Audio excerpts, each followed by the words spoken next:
After spending 11 seasons in the NFL, all in the AFC, former linebacker Bart Scott has become very familiar with one Tom Brady. While Scott doesn't question Brady's talent accolades on the field, off the field, he's not nearly as impressed. Listen to this. There's nothing tough about Tom Brady. The toughest thing about Tom Brady is his chin, because it has the dimple in it, which is a characteristic of most superheroes. Come on, man. Tom Brady, though, don't think he's tough. Giselle doesn't think Tom Brady is tough. Listen, I respect him, but he plays the game differently. No different from the way that Peyton Manning plays it. But listen, it's certain guys, Steve McNair, tough guy. He was a guy that can hang with anybody. Listen, I respect Tom Brady, but when he does that, he looks like a dork. How many times has he missed air high-fivers? He's missed celebrations because it's just awkward. He's a cornball. You seen him dance? He's a cornball. It's fine. He's a cornball that was a 6th-round draft pick that became maybe the best quarterback in the history of football, and he has a hot wife, he has a great life, and he has a bunch of hardware. That's great. But does that not make you a cornball? No. Still a cornball. I'm sure his teammates tells him he's a cornball. It's fine. There's nothing wrong with being a cornball. Skip, can't wait to hear what you have to say about this.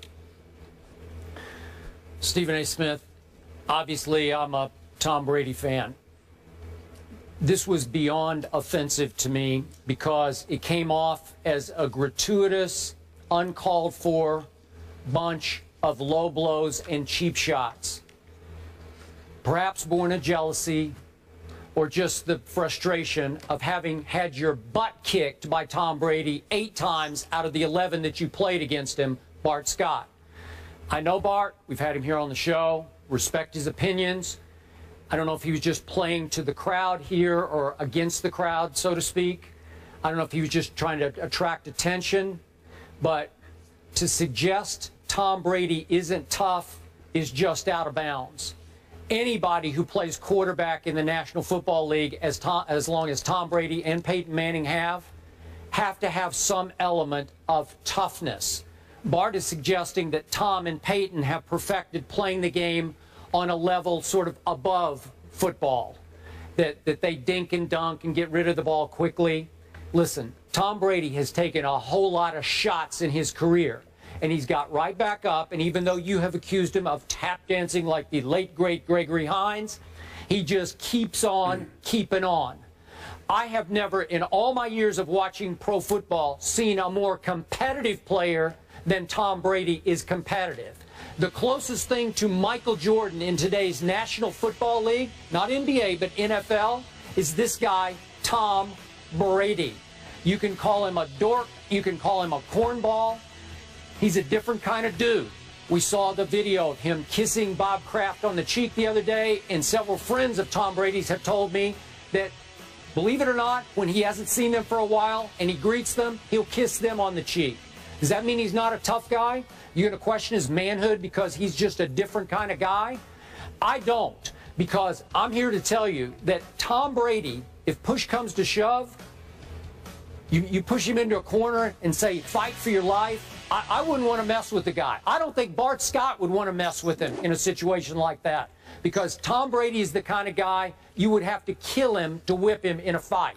That's my view of Tom Brady, because I've seen Psycho Tom go off on teams and bury them in ways that I've rarely seen a superstar quarterback play with that kind of emotion and passion. So you can say all you want. You can rip the great Tim Duncan in the NBA and say he's a different kind of dude. He's only got 5 rings. I was a big Steve McNair fan. Loved him. Loved watching him play. He'd run over those linebackers, and he wound up with 0 rings. Brady 4 rings, Duncan 5 rings, no Duncan 5. Are they tough guys? Boy, they're tough in their own ways. So, Bart, I'm sorry, I'm out on this one. Still love you, guy, but this was nothing but gratuitous and cheap. Well, let me say this to you. First of all, I don't blame you for your position that you're taking, because I understand where you're coming from. If you heard Bart Scott's comments and that's all you had to go on, which in this case you do, I totally understand where you're coming from, and I would agree with you. But what I would ask you to do is take several things into consideration. number one, who we're talking about here, and what the history is as it pertains to the Ravens, which Bart Scott played for before he went to the Jets, along with Tom Brady and all that it encompasses. Skip Bayless, nobody's going to question the toughness of Tom Brady. In reality, the man is a champion 4 times over, one of the greatest quarterbacks we've ever seen, arguably the greatest quarterback of this generation. You know, in terms of his resume, it's just impeccable. He has the most impeccable resume in the modern day era of any quarterback playing. That is just a fact. It is just that simple.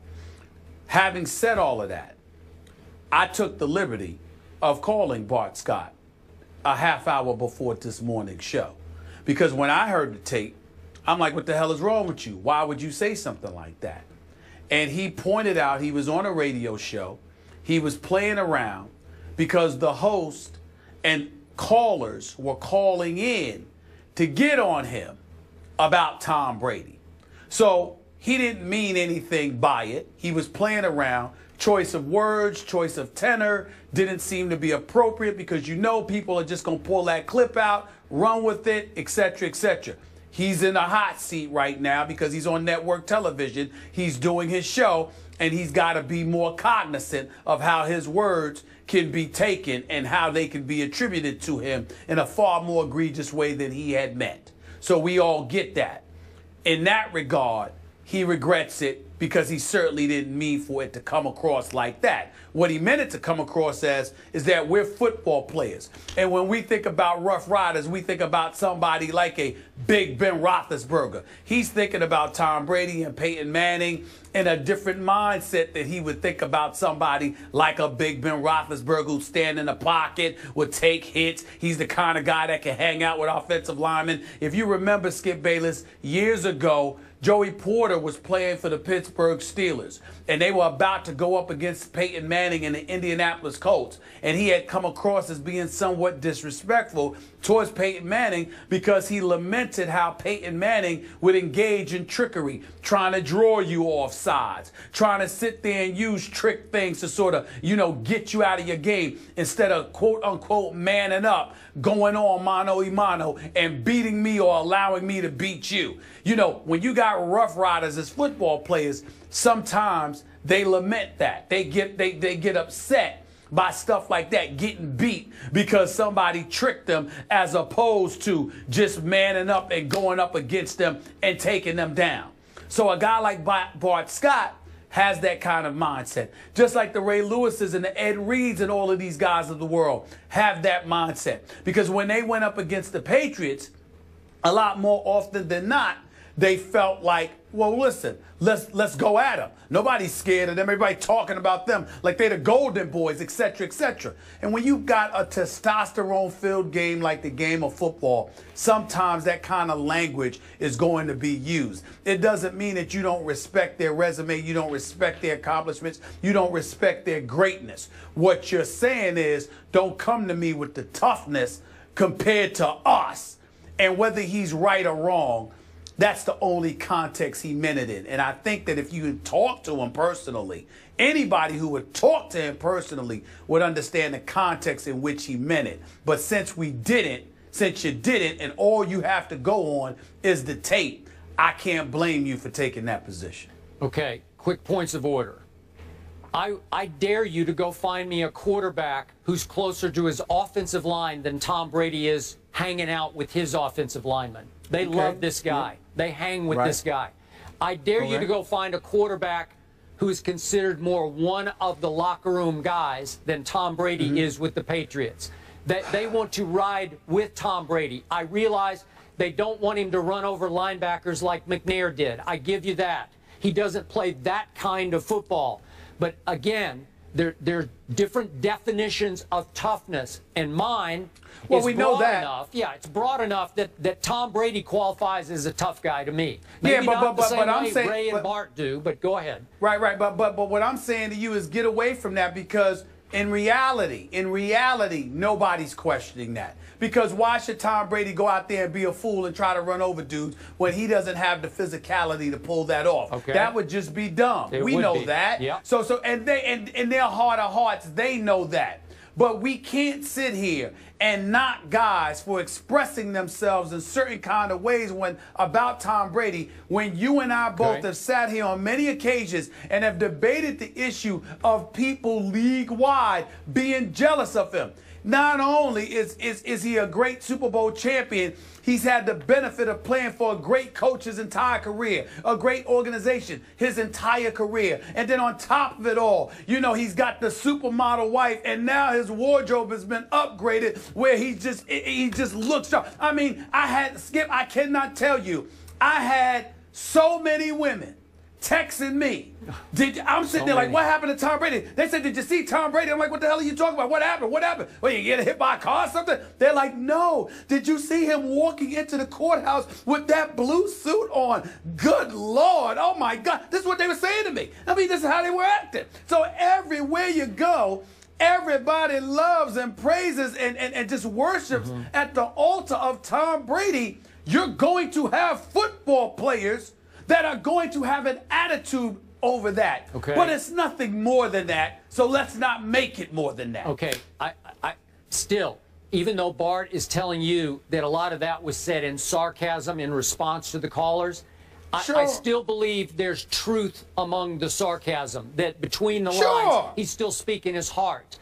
Last quick point. What team utilizes the quarterback sneak more than any team, and very successfully? The Patriots. So you got to give Brady a little bit of credit, because they will sneak on you like crazy. They'll just put it in his hands at 6'4", and he will stick his head through the line of scrimmage. But all you're doing is validating the level of animosity, friendly, professional animosity that people like Bart Scott and many others may feel about Tom Brady with what you just said, because they're thinking about the 4 rings. They're thinking about the perennial championship contenders. They're thinking about his life overall, and yet Skip still finds here to find yet another increment or minute detail to praise him even more. It's the kind of thing that'll make other players just completely nauseated and disgusted because there are enough reasons to celebrate him. Why does Skip Bayless have to find something even additional? The next thing, what you going to talk about him next? Well, Stephen A., did you see the color socks that Tom Brady had on? They really look good. I mean, what's next? Yeah. What's next? That's all I'm saying. So that would annoy players sometimes. That's what you got to understand. Bart Scott is 3-8 versus Brady in his career, and I have issue with one thing. Please don't speak for Giselle, how she feels about her man. I didn't like that, or referring to her as hot. You can say beautiful, but I think it's a little disrespectful when it's somebody's wife. It was an overtime thriller in the Steel City last night, but Pittsburgh came up on the short end of the stick. Why couldn't they pull it off? Ryan Clark will join us, former Steeler, and we'll get into that wild one last night.